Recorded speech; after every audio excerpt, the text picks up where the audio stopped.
ভিডিওতে যদি প্রচুর পরিমাণে কমেন্ট পড়ে তাহলে দেখবা সেই ভিডিওতে প্রচুর পরিমাণে এনগেজ তৈরি হচ্ছে, আর এনগেজ তৈরি হলে কিন্তু তোমার আইডিতে অন্য সব যেসব ভিডিওগুলি ছাড়বা, রিল ছাড়বা, ছবি ছাড়বা, সেগুলো কিন্তু প্রচুর পরিমাণে ভিউ হয়। আসসালামু আলাইকুম বন্ধুরা, আমি রমজান ঢাকা থেকে বলছি। কেমন আছো তোমরা? নিশ্চয়ই ভালো আছো। আজকের হয়তো বা টোন দেখে বুঝতেই পারছো একটু মনটা খুশি খুশি লাগতেছে। মনটা খুশি খুশি লাগার কারণ হচ্ছে কয়েকদিন যাবৎ যে আমি লং ভিডিও ছাড়ছি সেখানে প্রচুর পরিমাণে কমেন্ট পড়তেছে, তোমরা লাইক কমেন্ট করতেছো, খুবই ভালো লাগছে। কয়েকদিন যাবৎ বাইরে ইফতারির পরে আর আড্ডা দিতে যাওয়া হয় না, এই জন্য বন্ধুরা ডাকছিল। দুই বন্ধু, যেহেতু আমরা একসাথে থাকি, দুই বন্ধু চলে গেছিলাম ফার্ম গেটে আড্ডা দেওয়ার জন্য। আর ওখান থেকে বাসায় ফিরে এসে বন্ধু বলতেছে সেহরিতে আজকে কি রান্না করবি? স্কুলে দেখি শুধু পাঙ্গাস মাছ আছে আর তেলাপিয়া মাছ আছে, আর কোনো মাছ নাই, মাংস নাই, সবকিছু শেষ হয়ে গেছে, শুধু একটু খাসির মাংস সেগুলো আছে। প্রথমে ভাবলাম একটু খাসির গোস্ত রান্না করব না কি, খাসির গোস্ত দিয়ে একটু কাচ্চি রান্না করি। বন্ধু বললো কাচ্চি না, বিরিয়ানি না, 2 দিন আগে খাইলি, আজকে কাচ্চি টাচ্চি রান্না করতে হবে না, ওই যে পাঙ্গাস মাছ আছে সেই পাঙ্গাস মাছ রান্না কর, তারপরে কালকে আবার বাজার করবো না। দেখি বন্ধু বলতে বলতে পাঙ্গাস মাছ বের করে ফেলছে। আর পাঙ্গাস মাছ কিন্তু আমার খুবই একটা প্রিয় মাছ, আমি সব থেকে পাঙ্গাস মাছ পছন্দ করি।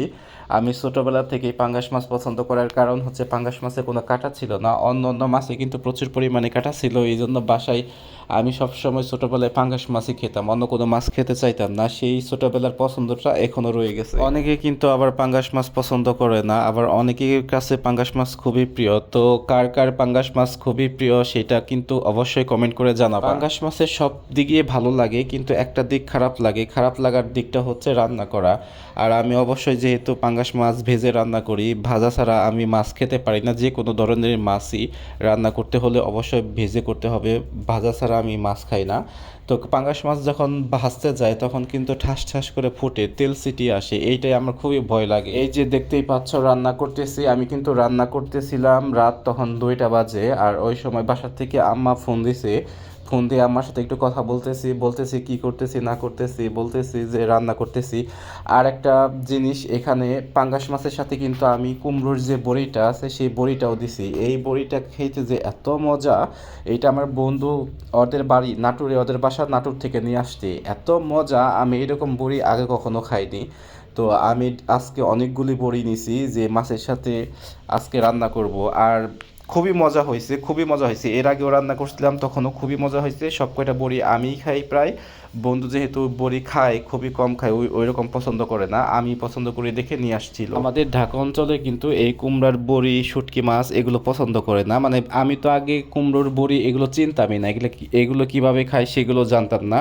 যখন ঢাকায় আসছি তখন বিভিন্ন অঞ্চলের মানুষের সাথে চলাফেরা করে মিশে তারপর হচ্ছে কিন্তু এগুলো শিখে ফেলছি যে এগুলো খাওয়া যায়। আমাদের অঞ্চলের মানুষ শুটকি মাছও এতটা বেশি পছন্দ করে না, কিন্তু আমি ঢাকায় এসে শুটকি মাছ খেয়ে এখন শুটকি মাছ মনে হয় আমার সব থেকে প্রিয় একটা মাছ। গাইস দেখো, এই যে আলু আর বেগুন দিয়ে কুমড়ার বড়িটা দিছি, দেখো কত সুন্দর হয়েছে। আর দেখো তোমাদের সাথে কথা বলতে বলতে কিন্তু অলরেডি আমার তরকারি রান্না শেষ হয়ে গেছে।